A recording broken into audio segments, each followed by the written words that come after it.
What's up, my peeps? The prediction game videos for the Elimination Chamber 2014 pay-per-view continue, this time with Batista versus Alberto Del Rio, match you're going to see this Sunday at the Elimination Chamber. This is Batista's first one-on-one match back. He's had a match since his return, but it was a Royal Rumble. It wasn't a traditional matchup. You didn't win by pinfall or submission, obviously. So it's going to be interesting to see how Batista fares in a one-on-one match where, he's got to rely on his moveset. There's a lot of questions. I have a lot of questions. A lot of superstars, when they return, they add a move or two to their moveset. So I'm wondering if Batista has added a move or two to his moveset. Something else I'm wondering is, since Batista's been back, he's powerbombed Alberto Del Rio, but he hasn't Batista bombed Alberto Del Rio. There's a difference there. A powerbomb isn't just a Batista bomb. Or a Batista bomb isn't just a powerbomb. Batista bomb is, well, it used to be a sit-down powerbomb. But since Batista has returned, he's yet to hit a sit-down powerbomb. Now, I mean, the first night he was back, it was understandable. Because, he had some skinny jeans on. And if he would have hit a sit-down powerbomb on Del Rio instead of a regular powerbomb, we might have seen his skinny jeans tear apart.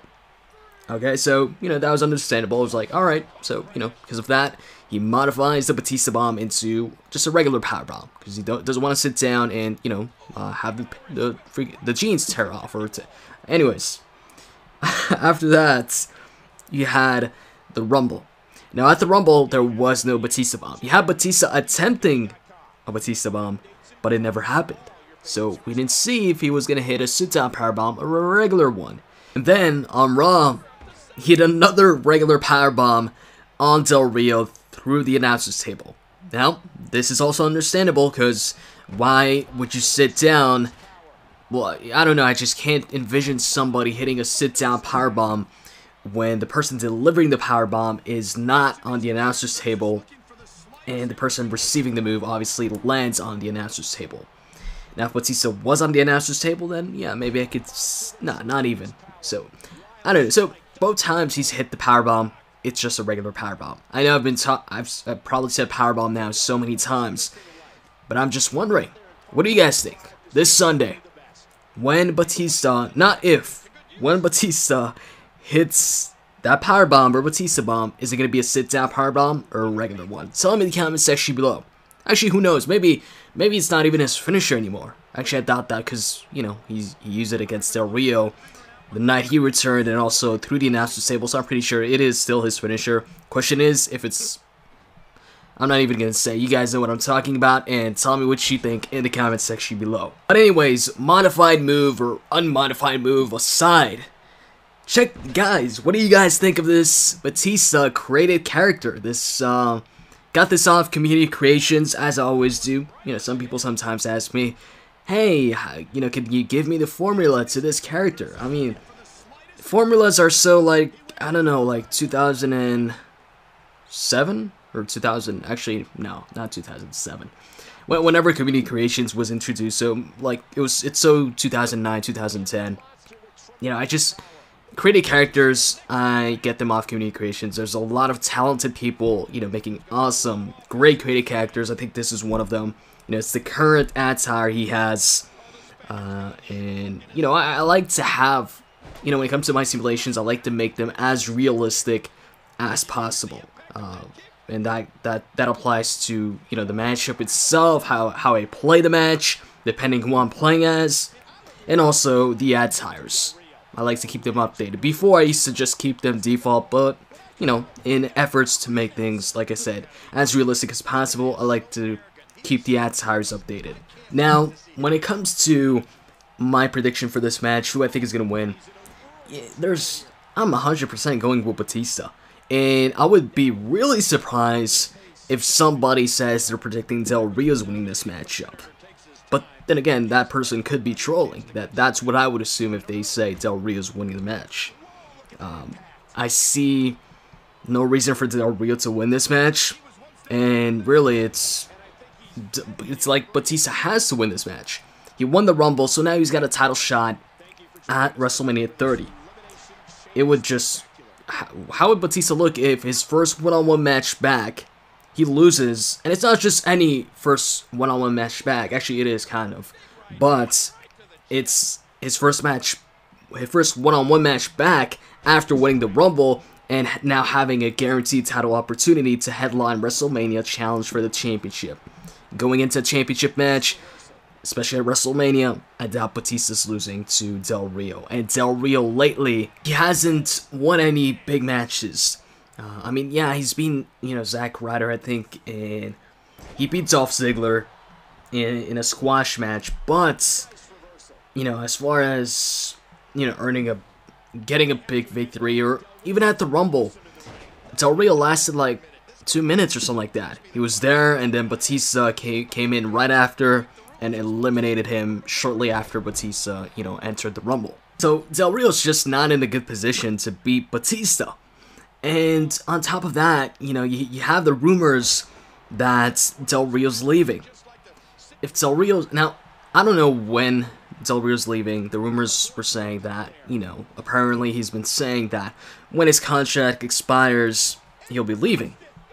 We don't know when the contract expires. At least I don't know.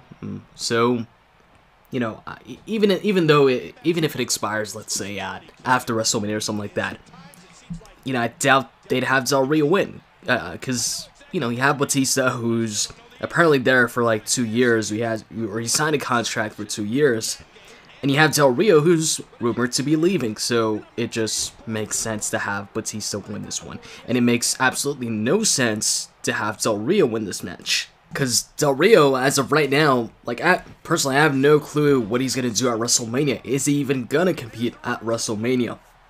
Now, of course, if, they wanted to incorporate Del Rio into the WWE World Heavyweight Championship match at WrestleMania, then a win over Batista here would be perfect. You give Del Rio the win, and that gives Del Rio a valid reason to be entered in the matchup and make it a triple threat at WrestleMania. But the thing is, I don't think that's going to take place. If it were to take place, then yeah, but I could see Del Rio winning this. But if the match at WrestleMania for the title is going to be a triple threat match, then I think, Daniel Bryan's going to be that third person. He's going to be the person to... By the way, right here, I was trying to hit the spine buster on Del Rio through the announcer's table, but obviously I failed there. Anyways, back to what I was saying a few moments ago about Daniel Bryan entering the matchup at WrestleMania, making it a triple threat. Like I said, if anybody is going to be involved in that title match other than Batista and Randy, I 100% think it's Daniel Bryan. And now, thing is though, if that takes place, how is that going to happen? I'm thinking Daniel Bryan gets screwed over maybe in the Elimination Chamber, and because of that, he gets a shot at the championship. He says, you guys screwed me over, and then somehow gets a title shot. But the way things are going right now, I'm thinking it's just going to be a one-on-one match between Batista and Randy at WrestleMania, and Daniel Bryan is going to be in his own match. But also another way to incorporate Daniel Bryan into the match at WrestleMania, and this is like the easy way, but at the same time, it won't feel as epic if Bryan, wins the championship this way, and that is if Daniel Bryan wins the Elimination Chamber. So he'd win the championship and then be in the triple threat match for the championship at Mania. But the problem with that is, well, it's not really a problem, it's just that I feel Daniel Bryan winning the championship right before WrestleMania isn't as, out of nowhere in the multi-man match, in a chamber match, isn't as epic as, let's say, him winning it at WrestleMania after all this time, getting screwed over by the Authority, and then he finally wins it at Mania in front of 75,000 people. So, I don't know, a lot of things could happen here, but I'm still sticking with Randy, winning the Chamber. And yes, I know this isn't the Chamber match prediction game video, but, Batista is involved in that, kind of, since he's getting a title shot against whoever wins that match at Mania. And like I said, as far as Del Rio and Batista goes, there's not much to talk about. You know, there's not a very big possibility. It's like a slim to none possibility for Del Rio winning this match. Anyways, match is about over. Batista hits the Batista bomb on Del Rio, and this is what I think will happen this Sunday at the Elimination Chamber. Anyways, that's it for my detailed prediction for this match. I hope you guys enjoyed this video, and if you did, as always, you can click that like button. We'd appreciate it, and I'm out. See ya.